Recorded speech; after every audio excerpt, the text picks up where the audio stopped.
ကတော့ငငယ်လေးတော့ကသူ့မိဘတွေရဲ့ရောင်းစားတာကိုခံရတော့မလို့ဖြစ်ခဲ့ရတဲ့သူတယောက်ဖြစ်ပါတယ်။သူ့ဘဝတစ်ခုလုံးကိုရုပ်ရှင်ရိုက်ဖို့တစ်ခုလည်းပေးဆက်ထားခဲ့တာကြောင့်သိမလို့ခဏခဏလည်းဖြစ်ခဲ့ရပါတယ်။ Have a hole, a cut, broken, teeth gone, jaws, cheek, broken, crack, broken angle. Almost just not everything broken, but scratch, yeah. ရုပ်ရှင်ရိုက်ကူးတဲ့အချိန်မှာလည်းကြာရှုံးမှုများစွာရှိခဲ့ပေမဲ့အရှုံးမပေးပဲကြိုးစားခဲ့တာကြောင့်နောက်ဆုံးမှာတော့ကမ္ဘာကျော်အော်စကာဆုကြီးကိုရရှိသွားခဲ့ပါတယ်။ဒါဆိုရင်ဘာကြောင့်သူကရောင်းသားခံရတော့မလို့ဖြစ်ခဲ့ရတာပါလဲ။သိမလို့ခဏခဏဖြစ်ခဲ့ရပေမဲ့သူ့ဘဝတစ်ခုလုံးကိုဘာကြောင့်ရုပ်ရှင်ရိုက်ဖို့တစ်ခုတည်းပေးဆက်ထားခဲ့တာပါလဲ။ဒီဗီဒီယိုလေးကတော့အယူတွေခါခါကျိုးဆေးရုံကိုခဏခဏရောက်ခဲ့ပေမဲ့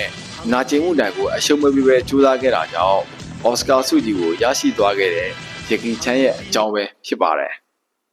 မင်္ဂလာပါကျွန်တော်ဂျက်ကီချန်ဂျက်ကီချန်ကို1954ခုနှစ်ဧပြီလ9ရက်နေ့မှာတရုတ်နိုင်ငံရဲ့ဆင်းရဲတဲ့မိသားစုလေးစီကနေဝေဖွားခဲ့ပါတယ်။တာမန်ကလေးတွေက6လနဲ့10လကြာမှမွေးဖွားခဲ့ပေမဲ့သူ့ကိုတော့12လကြာမှမွေးဖွားနိုင်ခဲ့ပါတယ်။သူ့ကိုမွေးဖွားပြီးတဲ့အချိန်မှာတရုတ်နိုင်ငံရဲ့ပြည်တွင်းစစ်ကြောင့်သူတို့မိသားစုဟာဆယ်ရငတ်မမှုတွေနဲ့ကြုံခဲ့ရပြီးဟောင်ကောင်ကိုထွက်လာခဲ့ရပါတယ်။သူ့မိဘတွေကရန်ကိုဆင်းရဲလွန်တာကြောင့်သူ့ကိုပိုက်ဆံရှိတဲ့ဆရာဝန်တဦးထံမှာရောင်းစားဖို့စီစဉ်ခဲ့ပါတယ်။ We were so poor when my parents cannot pay the money for the hospital. He just held you in. He wanted to sell it to the British doctor for 250. သူဟာငငယ်လေးကလေးကဖြက်လက်တက်ကြွတဲ့ကလေးတယောက်ဖြစ်ခဲ့ပေမဲ့ကန်ဆိုးကြတော့သူ့မှာစာဖတ်ရခက်တဲ့ယောဂတစ်ခုရှိနေခဲ့ပါတယ်။ဒါကြောင့်သူဟာစာညံ့တဲ့ကလေးတယောက်ဖြစ်ခဲ့ပြီးတော့တခြားကျောင်းသားတွေရဲ့ဝိုင်းနေတာအနိုင်ကျစ်တာကိုခံခဲ့ရပါတယ်။သူ့ဘဝကန်ဆိုးမှုတွေကဒီလောက်နဲ့တည်းရက်တက်မသွားသေးပါဘူး။သူ့မိဘတွေကအော်စီကိုအလုပ်သွားလုပ်တဲ့အချိန်မှာလည်းသူကကိုယ်ခံပညာသင်တန်းကျောင်းတစ်ခုမှာထားခဲ့ခံရပါတယ်။ဒါကြောင့်ဂျက်ကီချန်ဟာငငယ်လေးကလေးကဥဒလို့တကောင်ကျွဲဖြစ်ခဲ့ရပြီးတော့လောကနာကိုရင်ဆိုင်ခဲ့ရပါတယ်။သူသက်19နှစ်နဲ့အရွယ်ရောက်တဲ့ခါမှာတော့သူဟာစတက်မင်းသားတယောက်ဖြစ်လာခဲ့ပါတယ်။အဲဒီနောက်မှာတော့ Bruce Lee ရဲ့ရုပ်ရှင်ဇာတ်ကားတစ်ခုမှာစတက်မင်းသားတယောက်အနေနဲ့ပါဝင်သရုပ်ဆောင်ခွင့်ရခဲ့ပါတယ်။ Bruce Lee သိဆုံးသွားပြီးတဲ့အချိန်မှာတော့သူဟာ Bruce Lee တိုင်လိုက်ပြီးသရုပ်ဆောင်ခဲ့ပေမဲ့သူ့ပုံစံတိုင်းမဟုတ်ခဲ့တာကြောင့်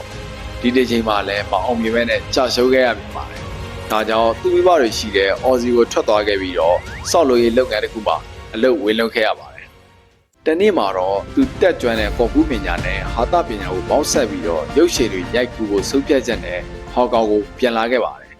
။သူဟာရုပ်ရှင်ရိုက်ကူတဲ့အချိန်မှာလည်းစတက်မင်းသားလုံးဝမပါပဲသူကိုယ်တိုင်သရုပ်ဆောင်ခဲ့တာကြောင့်အယိုးတွေပိုင်ကျိုးဆေးရုံကိုခဏခဏရောက်ခဲ့ရလို့သိမလို့တွေဖြစ်ခဲ့ရပါတယ်။ဒါပေမဲ့သူရုပ်ရှင်ဇာတ်ကားဟာလူကြိုက်အလွန်များပြားခဲ့တာကြောင့်အာရှတော်ခွင်မှာဂျက်ကီချန်လို့နာမည်ရလာခဲ့ပါတယ်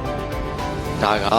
သူ့အိမ်မက်တွေအကောင့်ထဲပေါ်ကိုအစပဲရှိပါသေးတယ်။သူဟာနာကျင်မှုတွေနဲ့နှစ်ပေါင်းများစွာစူးစမ်းခဲ့ပြီးတဲ့အချိန်မှာတော့ဟောလီဝုဒ်ထိအောင်မြင်မှုရလာခဲ့ပါတယ်။သူ့အသက်56နှစ်အရွယ်ရောက်တဲ့အခါမှာတော့သူ့ရဲ့အိမ်မက်ဖြစ်တဲ့ရုပ်ရှင်လောကရဲ့အမြင့်ဆုံးအော်စကာဆုကြီးကိုရရှိသွားခဲ့ပါတယ်။ After 56 years film industry making more than 200 films I broke so many bones finally this is mine သူဟာဒီလိုအောင်မြင်မှုတွေရရှိနေပေမဲ့လောကကိုမာနမကြီးပဲနဲ့နှိတ်ချတတ်တာကြောင့်သူနဲ့အလုပ်တူတွဲလုပ်တဲ့လူတိုင်းကသူ့ကိုဝိုင်းချကြပါတယ်ငငယ်လေးတုန်းကစာဖတ်ရခက်တဲ့ယောဂတစ်ခုကြောင့်တခြားကျောင်းသားတွေရဲ့ဝိုင်းနေတာအနိုင်ကျစ်တာကိုခံခဲ့ရတဲ့သူတယောက်မိဘတွေကထားခဲ့လို့ဥဒလို့တကောင်ကျွဲပွားနဲ့လောကနာကိုရင်ဆိုင်ခဲ့ရတဲ့သူတယောက်အဲ့လိုလူတယောက်ကအခုဆိုရင်ရုပ်ရှင်ဇာတ်ကားပေါင်း200ကျော်ကိုရိုက်ကူးခဲ့ပြီးတော့ကမ္ဘာစတက်ပြကွက်အများဆုံးသရုပ်ဆောင်အဖြစ်ရင်းနှင်းဆန်ချိန်ဝင်သွားခဲ့ပါပြီသူ့ဘဝဖြစ်ပျက်လေးကနေသင်ခန်းစာယူစရာတွေအများကြီးရှိနေပါတယ်အဲ့ဒီထဲကမှအဓိကချက်တွေကတော့လောကနာကနာကျင်မှုရှုံးနေမှုတွေနဲ့ရိုက်ခတ်လာတဲ့အချိန်မှာကိုယုံကြည်ရာအိမ်မက်တွေကိုလက်မလျှော့ပဲဆက်ကြိုးစားဖို့နဲ့အောင်မြင်လာတဲ့အချိန်မှာလည်းမာနမကြီးဖို့နဲ့နှိတ်ချတတ်ဖို့သင်ယူရမယ်ဆိုတာပါပဲဒါနဲ့ကျွန်တော်ကဘဝခွာပြီးစာပေတွေနဲ့ဘဝတုဒ္ဒရစီမဲ့အကြောင်းအရာလေးတွေကိုအမြဲတမ်းမျှဝေတင်ဆက်ပေးနေမယ် CYF ကစိုင်းကိုတွေပဲဖြစ်ပါတယ်ခင်ဗျာကျွန်တော်ရဲ့ဗီဒီယိုလေးကိုကြိုက်နေတတ်တယ်ဆိုရင်တော့ကျွန်တော်ရဲ့ channel လေးကို like and subscribe လုပ်ခဲ့ပေးဖို့မမေ့ခဲ့ပါနဲ့ခင်ဗျာဒီဗီဒီယိုလေးကိုအစိုးရကြည့်ပေးကြတဲ့အတွက်လည်းကျေးဇူးတင်ပါတယ်ခင်ဗျာ